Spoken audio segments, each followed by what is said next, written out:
Adani Wilmar का IPO finally आ चुका है। क्या हमें इसमें अप्लाई करना चाहिए या नहीं करना चाहिए, लिस्टिंग गेन्स कितने हो सकते हैं एंड आखिर ये कंपनी करती क्या है, सब कुछ जानेंगे आज के इस वीडियो में।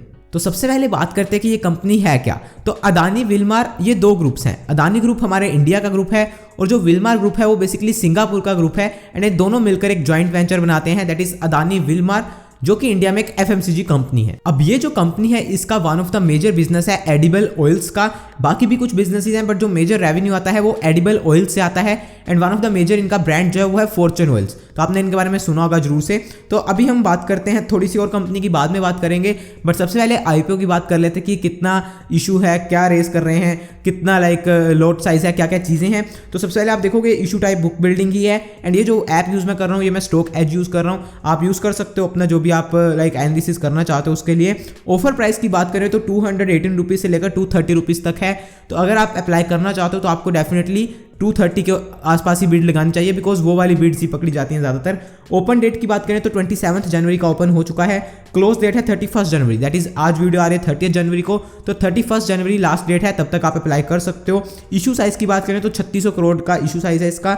मिनिमम एप्लीकेशन जो वो 65 शेयर्स की है, तो 65 शेयर्स है और 230 रुपये, तो आपको लगभग 14,950 रुपये के आसपास की इन्वेस्टमेंट करनी पड़ेगी। एंड देन बात करें यहाँ पे मैक्सिमम रिटेल सब्सक्रिप्शन तो वो तो सेम ही है। फेस वैल्यू जो है वो 1 रुपीज़ है शेयर की। तो ये मेन चीज़ है जो कि जानने वाली है हमें। अभी हम यहाँ पे चलते हैं आईपीओ नोट में एंड देन यहाँ पे व्यू रिपोर्ट में हम चलते हैं, सो दैट हम कंपनी के बारे में और डिटेल जानकारी यहाँ पे ले पाएँ, ठीक है।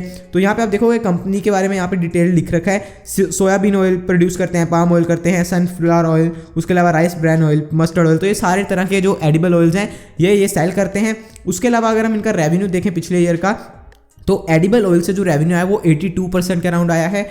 इंडस्ट्री एसेंशियल से 13% आया है। ये क्या होता है इसकी बात करेंगे। पैकेज्ड फूड से जो इनका रेवेन्यू आया वो आया 5% के आसपास। तो यहाँ पे अगर पैकेज फूड देखोगे तो उसके अंदर ये व्हीट फ्लोर सेल करते हैं, राइस सेल करते हैं, पल्सेस सेल करते हैं, बेसन, sugar, soya chunks and ready to cook khichdi. So ये कुछ प्रोडक्ट्स हैं जो कि इनके पैकेज्ड फूड के अंदर आते हैं। इंडस्ट्री एसेंशियल्स की अगर हम बात करें तो उसके अंदर ओलियो केमिकल्स आते हैं, कैस्टर ऑयल आता है। अब ये ओलियो केमिकल्स बेसिकली क्या है, तो यहाँ पे जो भी वेजिटेबल्स से ऑयल बनते हैं या फिर एनिमल्स बेस्ड जो ऑयल्स होते हैं उनको कहा जाता है। तो ये मेजर 3-4 सेगमेंट है जिसके अंदर ये कंपनी डील करती है। उसके अलावा अगर हम नीचे यहाँ पे जाएँ तो ब्रांड्स में अगर आप देखोगे तो फॉर्च्यून है, न्यूट्रेला है, उसके अलावा जेमिनी है एंड देन यहाँ पे जो मेन ब्रांड है डालडा है। तो ये सारे मेन इनके ब्रांड्स हैं, या आपने अपने आसपास घर में जरूर सुने होंगे एंड आपने कभी ना कभी इनको यूज़ किया होगा। तो ये मेजर हो गया कंपनी के बारे में। हम यहाँ पे बात करते हैं next promoter and share holding के बारे में कि शेयर होल्डिंग पैटर्न क्या है। तो आईपीओ से पहले 100% प्रमोटर्स के पास है एंड अभी जो ये लिक्विडेट कर रहे हैं वो अराउंड 12.1% कर रहे हैं एंड इसके बाद इनका जो स्टेक है कंपनी में 87.9% रह जाएगा प्रमोटर्स का। और जनरली देखा गया है कि अदानी की कंपनीज में प्रमोटर का स्टेक ज़्यादा होता है, सो दैट वो लोग मैनिपुलेशन कर सकें। तो ये हो गया और ये थोड़ा सा मजाक था। बट अभी हम नेक्स्ट बात करते हैं कि ऑब्जेक्टिव क्या है, लाइक ये जो पैसा ये रेस कर रहे हैं इससे ये पैसे का क्या करने वाले हैं। तो मेजर जो ये पैसा जो यूज़ होने वाला है वो कैपिटल एक्सपेंडिचर में होने वाला है। कैपिटल एक्सपेंडिचर वो एक्सपेंडिचर होता है जो कि हम अपने लंबे टाइम के लिए करते हैं, like day to day expenditure जो होता है वो रेवेन्यू एक्सपेंडिचर हो जाता है। अगर हम कोई अपना मैन्युफैक्चरिंग यूनिट लगा रहे हैं, कोई फैक्ट्री अपनी नई सेटअप कर रहे हैं या फिर कोई ऐसी मशीनरी बाय कर रहे हैं जो कि हमें लंबे टाइम तक बेनिफिट देने वाली है, उसको कैपिटल एक्सपेंडिचर कहा जाता है। और इस पे ये जो है टोटल 1900 करोड़ रुपया खर्च करने वाले हैं।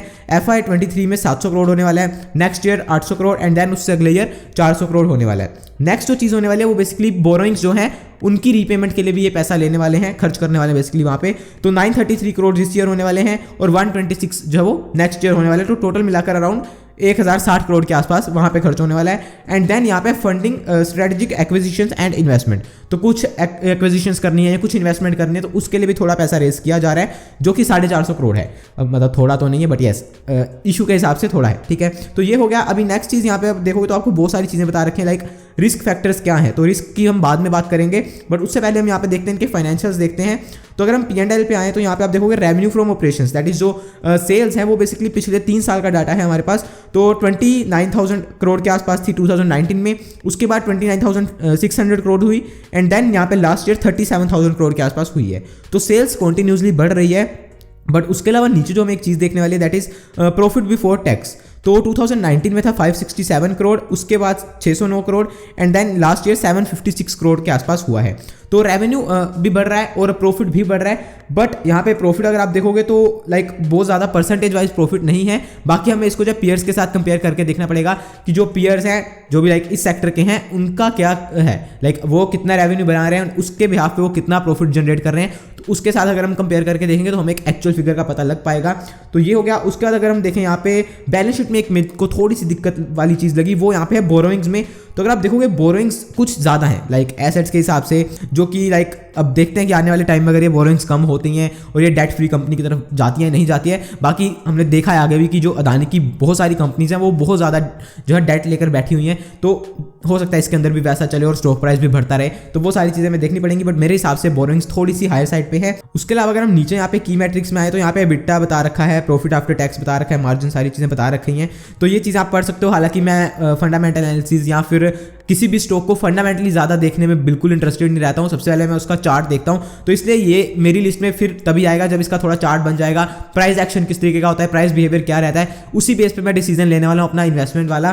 फिलहाल मैं कोई फंडामेंटल्स देकर इन्वेस्टमेंट नहीं करने वाला हूँ कि हाँ डेट टू इक्विटी रेशो ठीक है या पी रेशो ठीक है, ये ठीक है, वो ठीक है, उसके बिहाफ पे मैं कभी इन्वेस्टमेंट नहीं करता हूँ। तो इसलिए मैं ये चीज़ डिस्कस नहीं करने वाला हूँ आज आपके साथ। जो नीचे यहाँ पे एक चीज़ हम देखने वाले हैं वो यहाँ पे है बेसिकली जो हम बात कर रहे थे रिस्क की, ठीक है।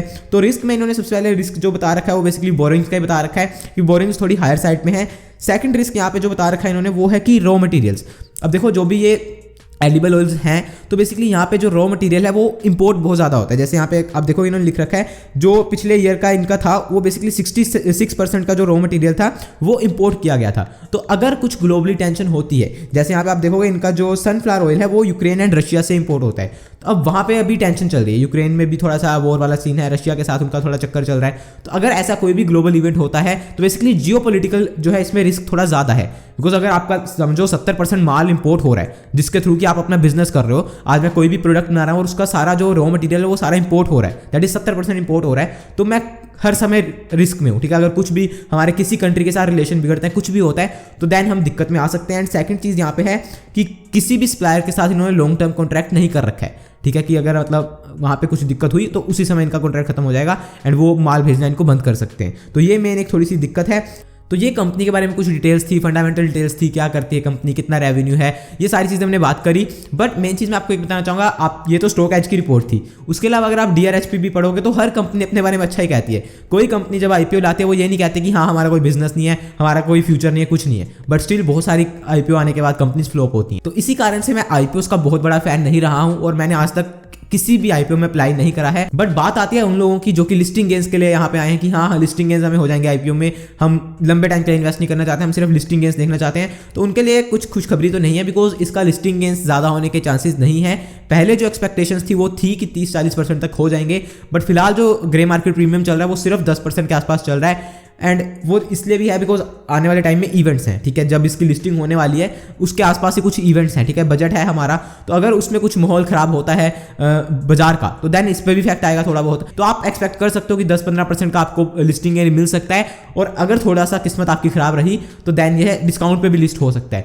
बट मैं आपको एक चीज़ कहना चाहूँगा, अगर आप लिस्टिंग गेन के लिए अप्लाई करना चाहते हो तो one of the best IPO तो नहीं है कि हाँ लिस्टिंग गेन बहुत ज़्यादा मिलेंगे, बट अगर आप करते हो तो आपको सिर्फ एक डिसिप्लिन फॉलो करना है कि अगर लिस्टिंग गेन्स नहीं होते हैं, डिस्काउंट पे लिस्ट होता है, तो आप उसी दिन सेल कर दो, ठीक है। आप ये मत करो कि हाँ चल नीचे लिस्ट हो गया फिर ऊपर आ जाएगा तब बेच दूंगा, ऐसे करते करते वो 30-40-50% गिर जाएगा और फिर आप पक्के लॉन्ग टर्म इन्वेस्टर बन जाओगे उसमें, और आपके डीमैट अकाउंट में वो शेयर्स पड़े रहेंगे जैसे कुछ कंपनीज के ऑलरेडी पड़े हुए हैं। अब IPO की हमने बात करी है, बट यहाँ पे एक और चीज़ है कि अगर आप इसमें अप्लाई करना चाहते हो तो उसके लिए आपको एक डीमैट अकाउंट की भी जरूरत होती है। अगर आपके पास डीमैट अकाउंट नहीं है फिलहाल तो डिस्क्रिप्शन में लिंक दिया गया है एंजल वन का, वहाँ पे आप बिल्कुल फ्री में अकाउंट ओपन करवा सकते हो एंड आने वाले जो भी IPOs हैं उनमें भी अप्लाई कर सकते हो बिल्कुल फ्री ऑफ कॉस्ट, एंड आप स्टॉक्स भी उसमें जो है बाय कर सकते हो। इस वीडियो में इतना ही था। अगर आप स्टॉक मार्केट के बारे में और सीखना चाहते हो तो ये वीडियो चेकआउट कर सकते हो। चैनल अच्छा लगा हो तो सब्सक्राइब कर सकते हो यहाँ पे क्लिक करके। मैं मिलता हूँ आपसे नेक्स्ट वीडियो में। Thanks for watching. जय हिंद, वंदे मातरम।